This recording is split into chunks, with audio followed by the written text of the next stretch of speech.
In this video, new locomotives, DCC system upgrades, and more.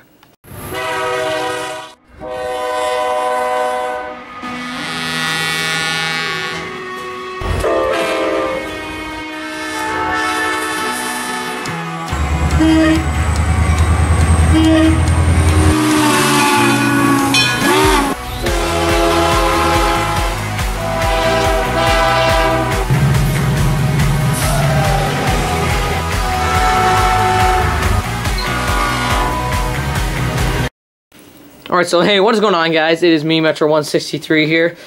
So, as I said, today we have some new locomotives and some system upgrades. I guess we'll have to show you these system upgrades first, just due to the fact that it's kind of hard to show you anything without doing that. So, pick the camera up. There's the two new locomotives right there. Here's the system upgrade. So, now with the NAMIS there, we have this new wire, and I think you know what this is leading up to.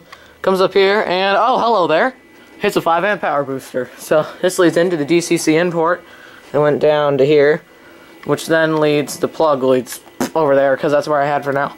And then this leads, the 2-track leads down to here under this massive wire, into these two alligator clips, the other tinned end, and then into this track wire here. Yeah, no short circuits to cord yet, so I guess it's an effective way of doing it. And yes, Jelly Belly Gummy Bears, because why not? So I guess I'll let you hear the sounds of the front locomotive, the 36, which is the only one that has sound out of the two. So let's let you hear that, so I might as well start it up. So yeah.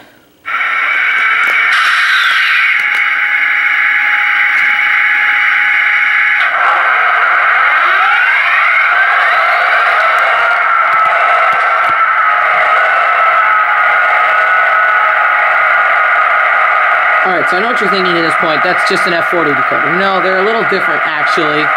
The sounds are a little different due to the fact that, I don't know. But they're different. They share a very similar timing, so that's why you hear the F40 style sounds in that locomotive right there. So don't be alarmed by it if you get one of these from Model Train Stuff and it has F40-like sounds. And you also don't get a manual with all your sound functions, because that's what I didn't get. So go ahead. I'll do the stuff I figured out so far, so go ahead and turn on the headlight. It's not the best, but it's okay. Actually kind of like that, wow. We'll go ahead and turn on the ditch lights, which those are pretty bright. I'll go honk the horn for you. Here's the bell. Here's the K5.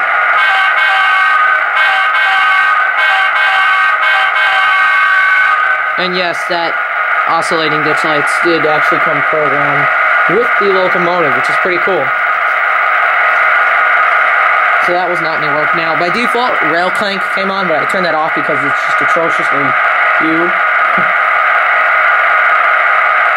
That was literally all I have to say about rail clank. I hate it that much.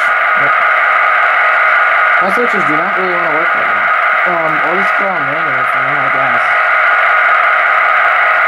But it's not wrong with them, I think. Whatever, I don't even care anymore. Anyways, I guess I'll get this thing moving, and I'll do... Now, I guess I'll go through the functions. So, as you heard, 1 and 2, so I'll do a crossing sequence.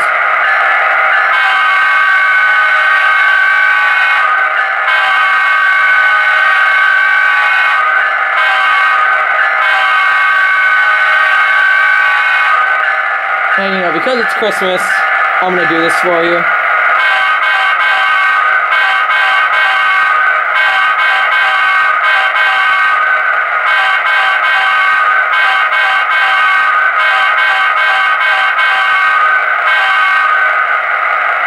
Yes, jingle bells, deal with it, I did it, whatever, got that over with. So, now, function 3 is the coupler.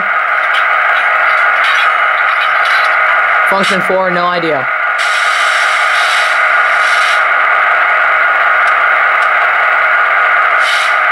Might be the air compressor, I think, I have no idea. Function 5 literally does nothing. This decoder is screwed up. F6 is the ditch lights. F7 is literally... Oh, the number board! Found it! Hey! Ew, those look kind of crappy, though. Ew. Whoops. But, okay. Whatever. F9 is manual notching.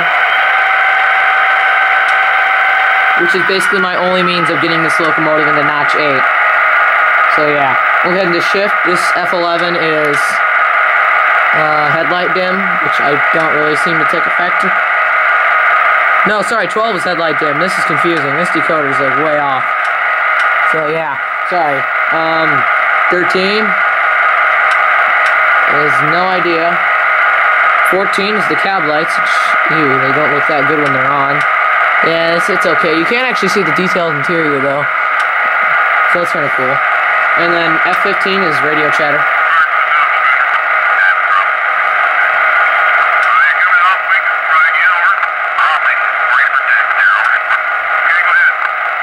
F16 seems to be nothing. F17 seems to be an air let-off. F18 is this. No, F18 is nothing. F19 seems to be... Yeah, this engine's confusing. Then F20 is... I don't even know this thing anymore, whatever.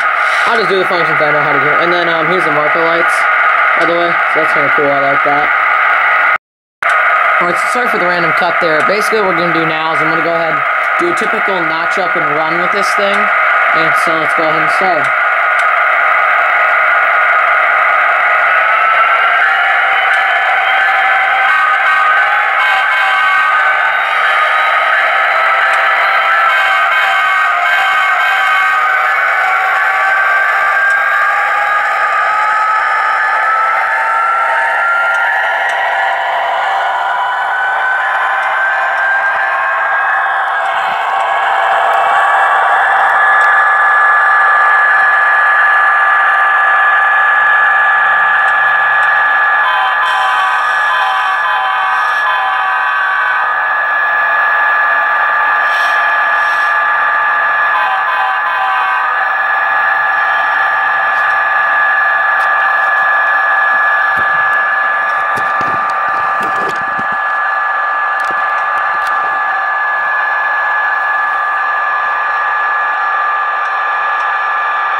Those ditch lights, bro. Man, anyway, so that was that.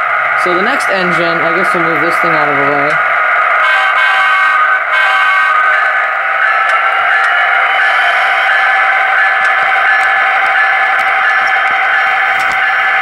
Is CN4209. Now this is one of the steam engines that you can buy.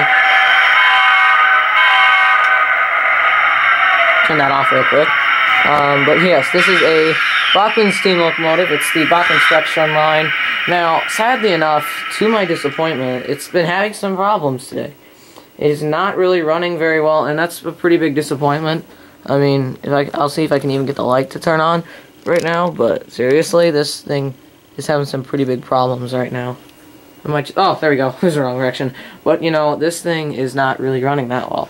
The headlight is extremely bright. It's the typical Bachmann headlight, the cheaper, and F1 is the dim, which I kind of actually like the dim a little bit better than bright. But yeah, that's that. It's a really nice locomotive itself, and it looks really cool, but I might have to get a replacement. Hopefully, I can get the same number as this one, if you can see that back there, 4209.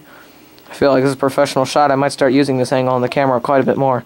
So yeah, that's about it for this. Hopefully I can get a new one by Railfest, so I can have a great new locomotive. So it's a pretty big record for me. That's about 5 engines this year, and I'm actually really happy. I don't even care that it doesn't have sound. I'm just kind of sad that it doesn't really work that well.